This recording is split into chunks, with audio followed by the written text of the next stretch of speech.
Good evening बच्चों। चलो आज हम पढ़ेंगे कंजर्वेशन ऑफ मोमेंटम के बारे में। यदि हमारे पास दो ऑब्जेक्ट्स हैं, दिस इज़ एम ए, इसका मास है, इस ऑब्जेक्ट जो ए ऑब्जेक्ट है इसका मास है M A.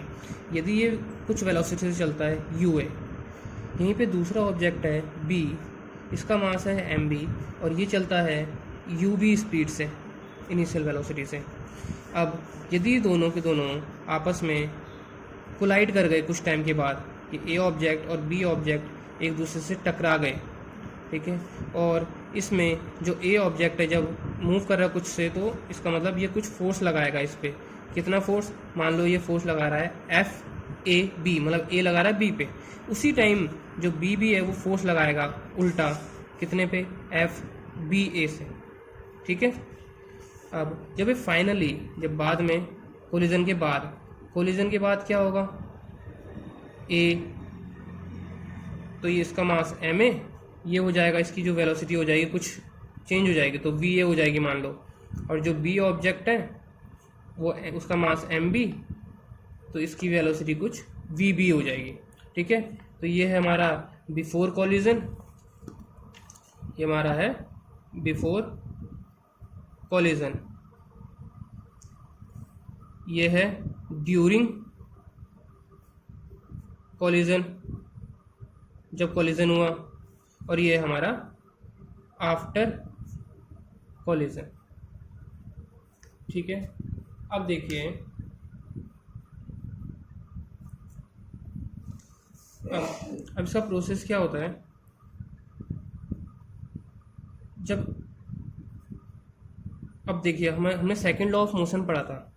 Second law of motion ये क्या बोलता है कि जो फोर्स है, फोर्स एग्जर्ट करता है एफ ए बी, जो कोलिजन के टाइम पे फोर्स एग्जर्ट करेगा, ए जो फोर्स लगाएगा बी पे, वो हमारा होता है कि momentum, rate of change of momentum. Rate of change of momentum जो हमने पहले पढ़ा हुआ है, मास, कौन? ए लगा रहा है बी पे, तो मास ऑफ ए इनटू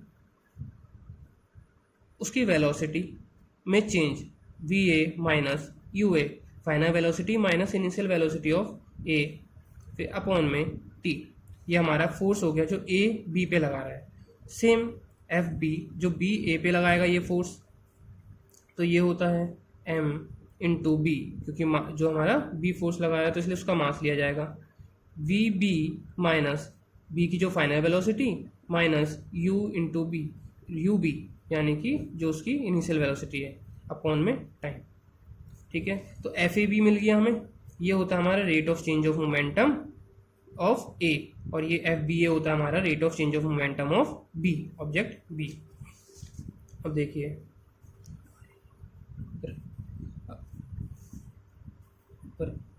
देखिए, थर्ड लॉ ऑफ मोशन के अकॉर्डिंग, अभी हमने थर्ड लॉ ऑफ मोशन के अकॉर्डिंग क्या होता है कि equal, every object has equal and opposite reaction. तो उसका मतलब होता है कि एफ ए बी बराबर होगा एफ बी ए के। एफ ए बी कितना था हमारे पास? M A into V A minus U A upon T, और एफ बी कितना था? M B into V B minus U B upon T. इसमें देखिए टी से टी कैंसिल हो जाएगा, दोनों तरफ है एम ए। अब इनको हम अंदर मल्टीप्लाई, ब्रैकेट ओपन कर लेते हैं, M A into V A minus M A into U A बराबर M B into V B minus M B into U B.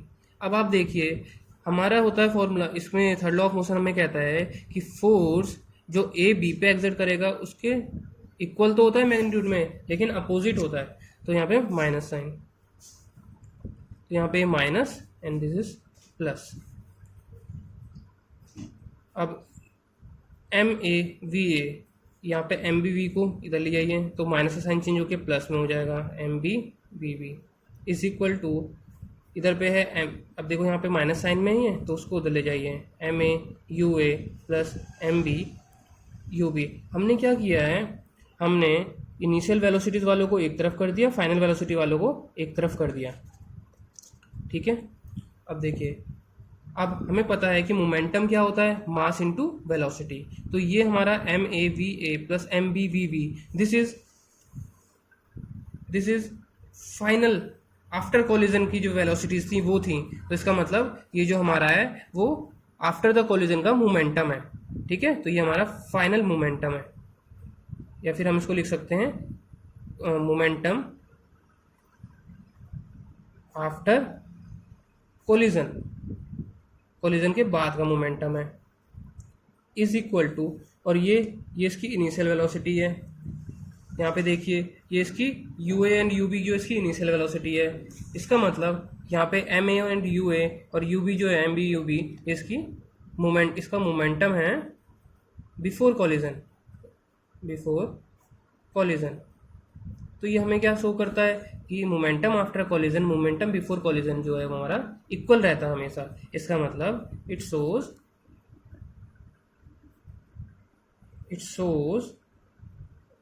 momentum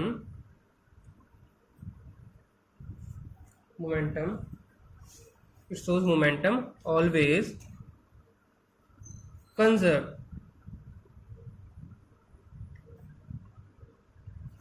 ठीक है बच्चों, तो ये था हमारा टॉपिक आज कि जो मोमेंटम है वो हमेशा कंजर्व रहता है, उसमें कोई भी चेंज नहीं आता अगर हम किसी भी मोशन में देखा जाए तो।